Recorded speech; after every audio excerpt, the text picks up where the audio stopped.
Today, we're looking at a green ink by Monteverde Emerald Green.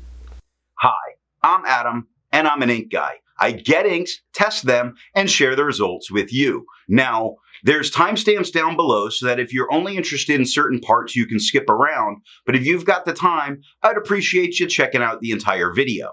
You can also follow me over on Instagram. And if you're new here and like fountain pen ink reviews, I would invite you to subscribe.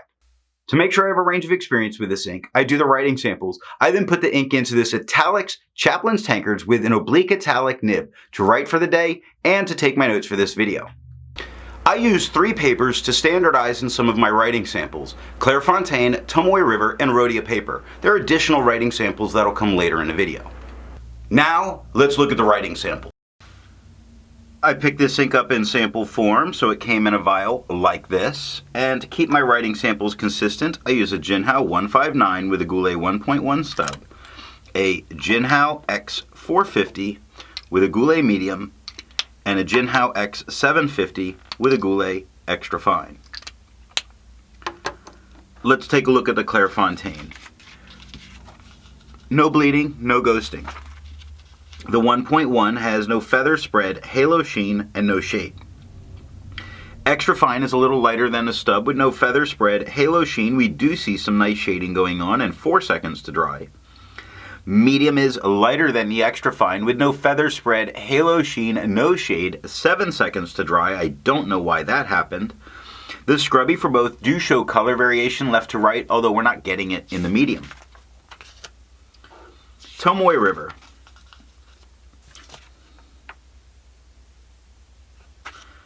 No bleeding, normal Tomoe River ghosting.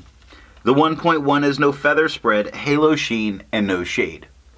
The extra fine is quite a bit lighter than the stub with no feather spread, halo sheen, no shade, 10 seconds to dry. Medium is about the same tone as the stub with no feather spread, halo sheen, no shade, and 19 seconds to dry. The scrubby for both shows us no color variation, and we didn't get it. And Rhodia. No bleeding, no ghosting. The 1.1 is no feather spread, halo sheen, does have some spots of shading going on, little pepperings of some darkers and some lighters. The extra fine is quite a bit lighter than the stub with no feather spread, halo sheen, no real, well, there's peppering of shading, like the K in quick, the B in brown, the P in jumps. There's peppering of shading, 6 seconds to dry.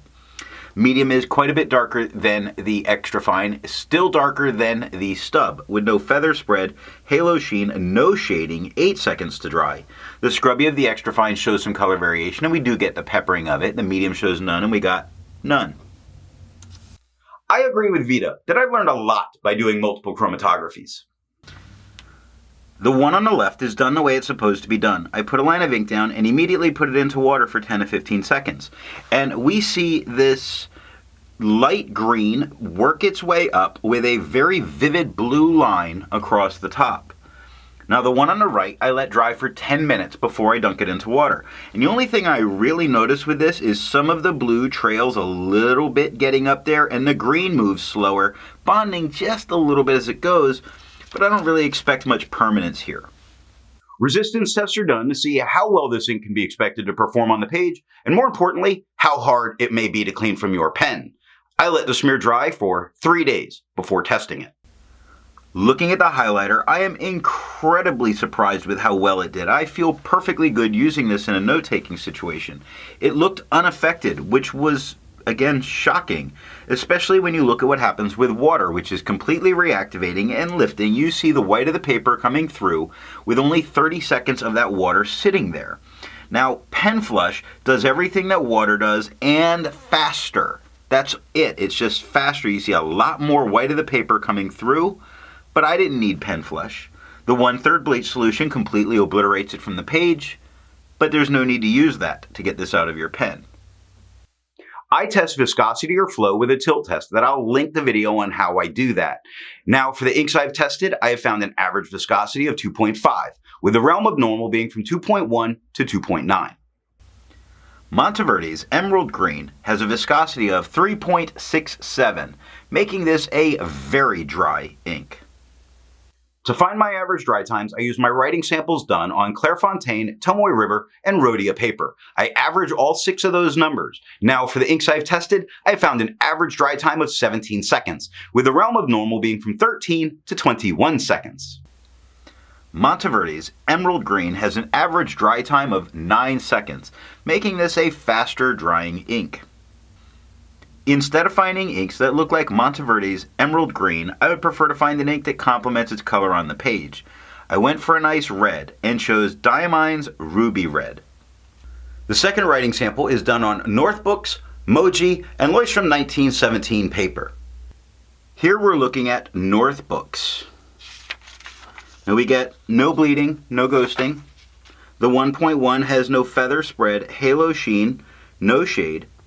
The extra fine has no feather spread, halo sheen. It does have some peppering of darker spots that occurs. 2 seconds to dry. Medium is about the same tone as the extra fine with no feather spread, halo sheen, no shade, 2 seconds to dry. The scrubby of the extra fine left to right does show some color variation, and that's the peppering we get. The scrubby of the medium shows none, and we got none. Then we get Moji paper, where we get no bleeding, no ghosting. The 1.1 has no feather spread, halo sheen, peppering of shading throughout. That's very nice. The extra fine is a bit lighter than the stub with no feather spread, halo sheen, peppering of shading throughout again. 5 seconds to dry.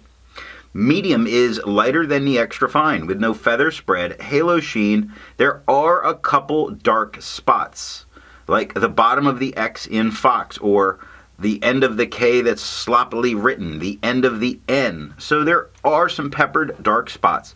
6 seconds to dry. The scrubby for both does show some color variation, and we do get it in the writing in that peppering. And last up is Leuchtturm 1917 paper with no bleeding and no ghosting. The 1.1 has no feather spread, halo sheen, or shade.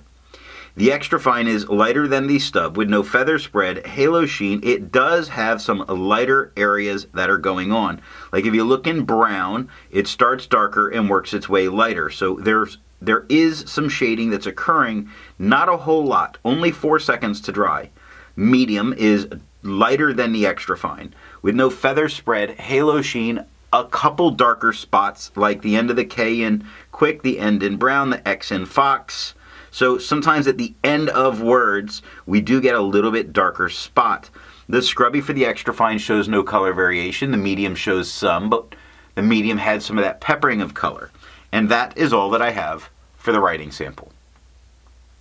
So what do I think of Monteverde's Emerald Green? This is a very unique tone of green that can shade nicely, and it has a ability to say that you are writing with something special. So what nib and pen give the best writing experience with this ink? While a dry stub can put down a very nice tone that gives you some shading, I found that a wet medium or wet broad really put down a very unique solid tone on the page. If you've enjoyed this video and made it this far, I'd appreciate a thumbs up, and if you didn't like it, give me a thumbs down and tell me why. Thanks for watching.